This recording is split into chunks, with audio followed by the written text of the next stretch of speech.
These are the landscapes and communities of Lakota reservations in South Dakota. In August 2011, U.S. Secretary of Education Arne Duncan made a historic trip to the Rosebud Reservation for a roundtable where South Dakota leaders discussed Indian education issues. Duncan gave a commencement address at the Sinte Gleshka University graduation.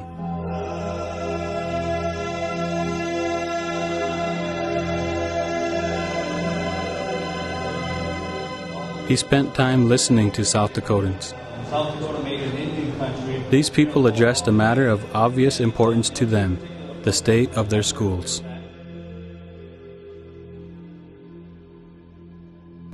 We get a lot of teachers, we train them well, we give them a lot of staff development, and then they leave us. And I really feel strongly about our language, how it's really being lost.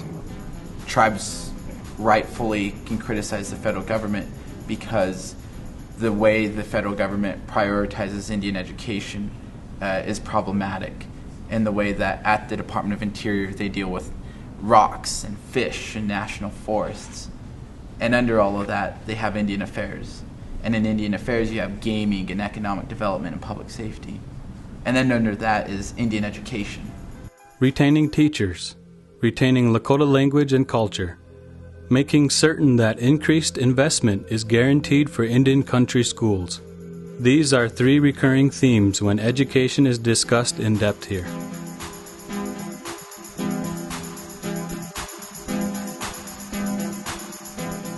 There's one important aspect for that teacher-student relationship, and that's longevity. Longevity. Programs like Teach for America bring outstanding teachers to Indian country. But what does it take to keep them long-term? A means of peer support is vital. A group of people who have a vision for what's possible and the positive potential that a school can achieve and a group of people can achieve together.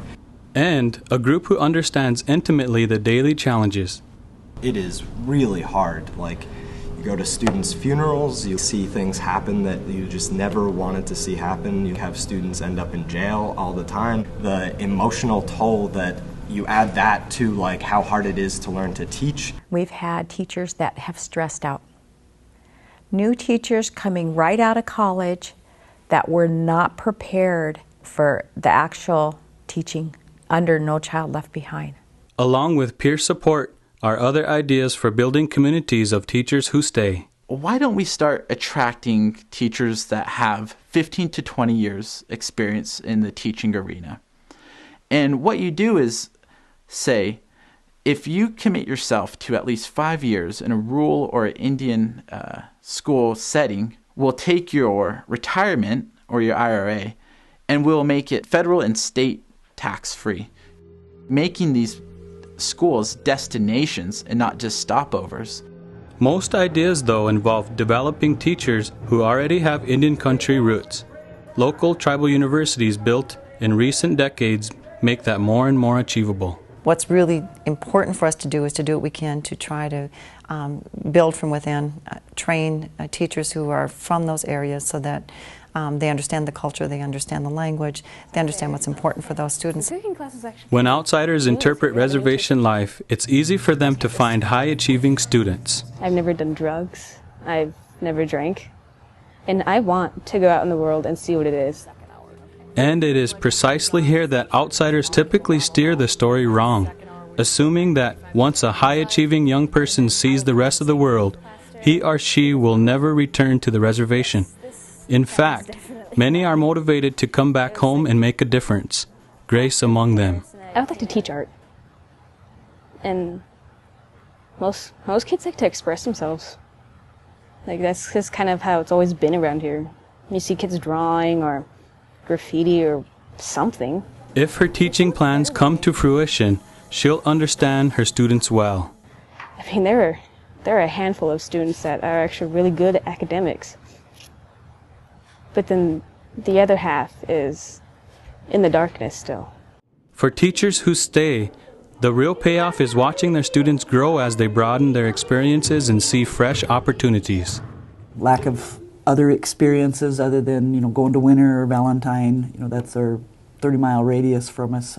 We just don't have a lot of those background experiences that kids need to come to school. We have kids that are highly intelligent. It's an opportunity to learn that they haven't had the opportunity at home, and some of the teachers talked about outside experiences. I mean, these kids out here in St. Francis and Kyle, Mission, wherever you want to talk about it, it's not them. They're some of the toughest, most intelligent, creative people I've ever met in my life. And what we have to do is just figure out a way as adults to allow that to come through. We've got Teach for America. Teacher quality is really important. If I could do two other things, it's like Administrate for America and Counsel for America.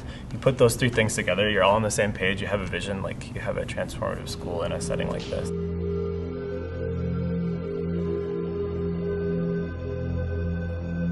I think the students in the elementary school so many times don't see themselves in the curricula. They don't see the relevance to the things that they're learning because it isn't about them or who they are.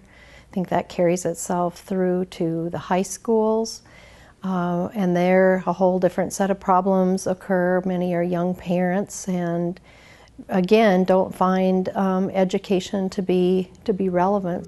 As bad as it is for multiple generations in Indian country to say education isn't relevant, the history behind that thinking is uglier still. Today's students and parents are descended from those who attended boarding schools where expression of traditional culture was forbidden, sometimes by means of violent force. Trying to learn our language when our father was a boarding school, and it just was basically beat out of him. Just the mere fact that our culture has survived, we're here, is a testament to our endurance and our ability to adapt. Still, finding a place for that culture in school has been challenging, especially in an era when uniform standards squeeze out other learning options. Because of No Child Left Behind, schools have to concentrate on the testing and, on the attendance, and maybe this would help if they could maybe go back and concentrate a little bit on making students feel comfortable just coming to school, especially on the reservations. If we need help with learning about our own culture, then we should be able to ask for that help, because that was something that was taken from us and it was not our fault. And yet somehow we're so afraid to ask for help. A key to understanding this culture in all its depth is making certain the Lakota language survives. Every day, as our elders age and our fluent speakers age, is a serious condition for our tribe. If the language is to survive, and there can be no denying that it is at risk, schools must play a leading role. Math, reading, and all of these are really required by the state, and Lakota language isn't part of it, isn't on there. To Paul's thinking, that sets up an unfortunate irony. When you want to apply for a Lakota language job, and it isn't required at the state level, why do you even need a certificate to teach that? At the same time, though, Indian country educators see progress at the state level through a set of standards related to Native cultures called Essential Understanding. Probably one of the most important things that South Dakota has ever done since the actual authorization of the Department of Indian Education in the state office, and I'm very proud of that. So I want to be recognized as that, for our state to have that recognition that there are movements here. The national movement to hold all schools accountable and to narrow achievement gaps has complicated efforts to make Lakota language and culture part of the school day. Still, the effort moves forward. We've had those conversations about really working to raise the achievement gap, but making it appropriate for the types of cultures and language. Once you get a family that feels comfortable with the school, that's going to be passed on. If you look at long range.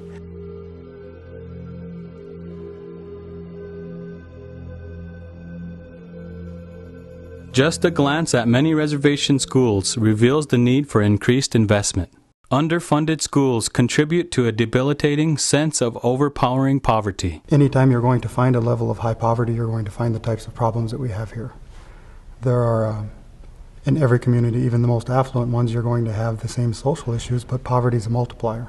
Communities where there's not a lot of resources, you know, and not a lot of money to go around, not a lot of jobs, you know, a lot of things become very political.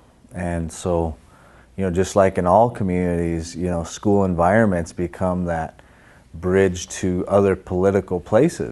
There's some talk in Indian country about dollars lost through perceived Bureau of Indian Education inefficiency.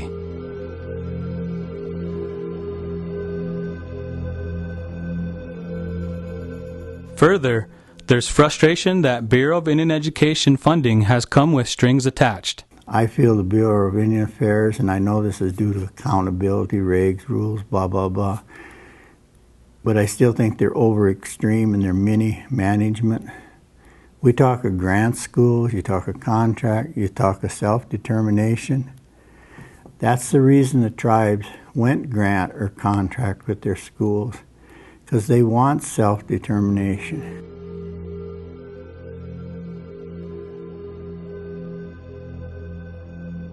Self-determination, the notion that only local decision-making will improve education in Indian country, runs deep, expressed even by students. These people in Washington live in Washington, right? And they're making policies down here. The res isn't anything like it is out there. Like, I'm sure there's so many worse things out there in this country, but the res is very unique. And to make policies for that, you need to come live down here. You need to come see what we see. Something everyone sees here is the need for quality local careers. We're really looking at going to a career tech model for high school. My dream, and if I live that long, is that when kids walk across our stage, they get a diploma, but they get something else, whether it's credits to be parapros, whether they've got additional college credits, or endorsements as to work at the hospital. You look at our main employers as the hospital, the tribe, and the school district. So if they can get some groundwork with being an electrician or welders or carpentry. But sadly, the current trend to very publicly rank schools by standardized test scores usually cast Indian country education in a bad light. Had kids didn't want to go on field trips out of town because they didn't want anybody to see the name on our bus, because Dr. Heiner, everybody knows we're dumb. A journalist out of Sioux Falls that always wants comments of, you know, what's happening in Indian country. And finally, last year I told him, I said, why don't you come down and spend a couple days with us? I said, you write all this stuff in a paragraph here and a paragraph there, and we're low achieving here and we're persistently low achieving there. I said, but you've never been to the reservation. He hasn't called me since, but you know, I invite anyone to come and walk around with us for a day and see the exciting things we do. I like the flexibility that they're putting into the law now that allows us to do some growth model, because we've shown our kids grow. You know, we've got awesome people. You know, I've got people that put in hours and hours and hours here, and you don't see it in test scores, but you see it in the relationships they've built.